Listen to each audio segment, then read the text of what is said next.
Sumayyaan Roozaa dhiifama gaafatte.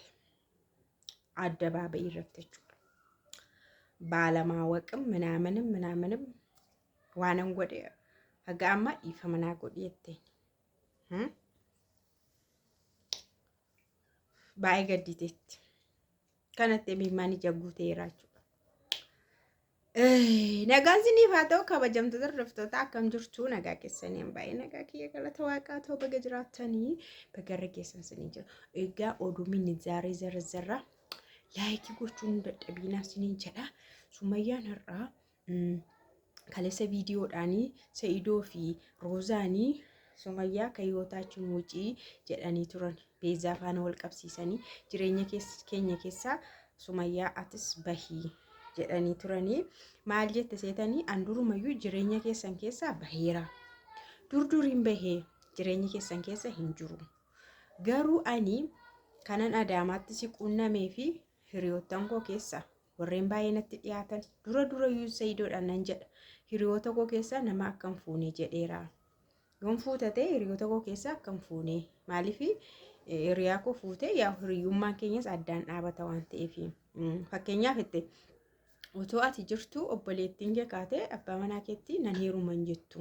soo hiriyoota kiyya baay'ee kanan jaalladhu baay'ee kanatti aananii waan akkasii akka bira hin geenye yookaas akka hin fuune jedheera kanaaf yeroo darbe Adaamatti kanan dhaqee maqaan ishii Roozaa itti dubbadhee akka isheen hin miidhamneef tokkoffaa hiriyaa koo waan taateef jette kan biraan mumaa itti seetan har'a sirra deebitee ani hojjettuu jette hojjettuu sirriin ineen nyaale sarraateenyaatti gaachuun yaa hojjettuu sirrii bakka qacaramtee ijoollee koo fuudhee Roozaa bira osoon kaa'e waa tokkoon shakku waa sin sodaadhu maa tokko jechuudha maaliif Roozaa sirriittan beeka keessa ishii nan beeka Roozaan nama akkasiitidha baay'ee nama mirxiidha bakka keessi ishii bifa ishii hunduu argaa irraa yaa nama immoo bifa laalanii murteessuu hin danda'amu yoo faana jiraatte garuu nama tokko hin beektaati kan faana jiraattenna ani faana jiraadheera waan ta'eef Roozaan baay'ee bareedduu gaarii amalli ishiis hundi ishii waan ta'eef amma ijoolleen kiyya otoo jajjabaatanii amma xixiqqoo waan ta'aniin malee xiqquma osoo jajjabaatanii hojjettuun achitti qacaramtee fi kan isaanii waan qopheessituuf jechuudha Roozaa bira kaa'ee waa tokko shakku yaadda'usi jette jechuudha Roozaa akka kanatti ibsite so what maaliif Sa'idootti ni rumne reenna Sa'idoo amalli isaa badaadhaa hin miidhaa an akka isheen hin miidhamneef jecha wanti narra ga'e akka isheerra hin geenye maaltu isheerra ga'e laata isa boodatti deebina wanta ani rakkadhe akka koo deessee kaatee booda ijoollee akkanaaf Roozaa yeroo darbe argetti haasa'ee amma immoo beezaan nama baay'ee badduudha garuu inni maal godhe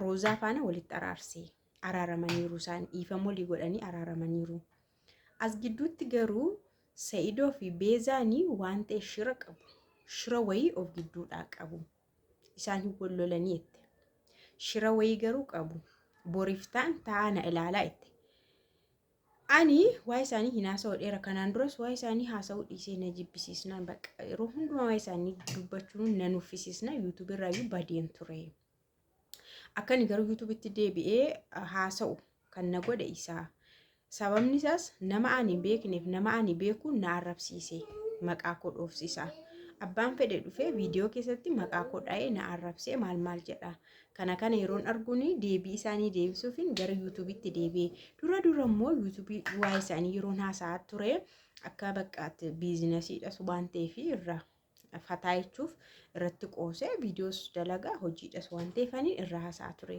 booda garuu baay'ee na jibbisiisanaanuu na nuffisiise kanaafan dhiise amma immoo kan qosoqqosee yookaas na barbaadee as na deebise Sa'idoodha an durayyuu jireenya isaanii keessa hin jiru kanaaf ammas immoo viidiyoo sadhumaa jette deebii sadhumaati kuni jette isaaniif deebii sadhumaati jette jirti kanaaf deebii deebisuun qaba እና gaa'ila gaarii isiniif haa ta'u jiruu gaarii isiniif haa ta'u bakka ani beezaa faana garuu walitti araarsuun qabu ture jette beezaan nama baay'ee badduu waan taateef waan isheen raawwatte dalagaa isheen goote haga summii nyaachisuutti geesse kuni seeraan hin gaafachiisa ture.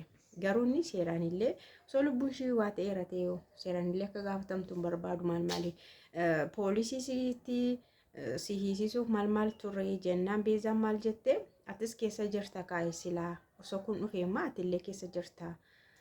Roozaadha boombiyyuu nan dhugaa jechaa turte miti yeroo jedhan sanaas kiyaa maal fute Sa'idoo beezaanii tokkodha marii wayii qabu. Waa wal faana qabu isaanii. Ammallee ta'a laala gara fuulduraatti Roozaa ganaa boossisu jarri lamaanii waan isaan hojjetanii. Roozaa ganaa boossisu ganaa rakkisu silaa beezaatti araaramuu qabdu ture irraa fageessuu qaba ture abadan araarri hin barbaachisu tureetti. Ammallee Roozaadhaaf falmaarte jechuudha achi teessee. Kanaaf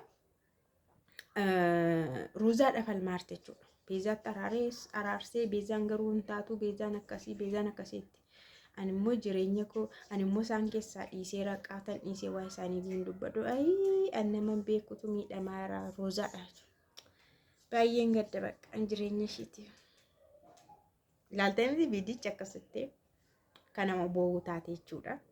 Kanaafi Sumayyaan jechuudha giifti dureen Sa'idoo haala kanaan haasoftee aartee jirti. Yaa gidduutti immoo akka nama boo'u taatee jirti jechuudha. Itti dhaga'ameera baay'ee itti dhaga'ameera jireenya maal jettee Roozaa waa godheera. Roozaa wayitti godhe yookaan wayin tuqee yookaan waattimeera malee Roozaan afaan guuttee Sumayyaa kayootee wuciin jettu Sumayyaa jireenya keenya keessa bayi atis bahinaan hin jettu turte. Garuu Sa'idoo waattimeeraa itti waan ta'e wayi itti meeraa kan ishiin akkanatti kaameraa duratti ija jabaattee Sumayyaa kayootaatiin wucii kan naan jettee Sumayyaati jireenya keenya keessa bayi kan naan jette Sa'idoo waattimeeraa itti. Yaa yeroo wal argan sana waa walii galaniiru ta'ennaan jedha. Waan ta'e walii galaniiru natti fakkaata. Akka Sa'idootti ni rumne. Garuu suma asitti immoo jijjiirameera hin jijjiiramne waan hin jijjiirame. Egaa isheen kanarraa kaatetu natti fakkaata Sa'idoo waattimeera malee akkas hin jettu turte. Bakka isheenis waan Sa'idootti waa'ee Sa'idoo sun Roozaatti waan himte qabdi jechuudha isheenis. Jarri lamaanuu waa walitti himanii waadaa walii gaggalaniiru. Kanaaf amma kana dhanii oosanii dubbanne malee jarri lamaanuu waan ta'e dubbataniif. Innaa kanaafidha jettee yaa kana boodaan waa isaanii haasa'u bara gaa'ila gaarii isiniif haa ta'u gaa'illi keessan kan eebbifame haa ta'u jettee jirti. Mummu'amaama viidiyoo har'aa hojjette. Ani hin beeku an turjumaana fidee dhufe garuu ganaatti yaada. Waa hasaaba koo yookaan yaada koo aayidiyaa mataa kiyyaa yaada kennachuun jira miti tu akkas ta'e kan jedhu ganaatti yaada. Itti yaadne amma nan dhaggeeffadhe. Waan an dhaggeeffadhe sirriitti hime malee itti yaadne.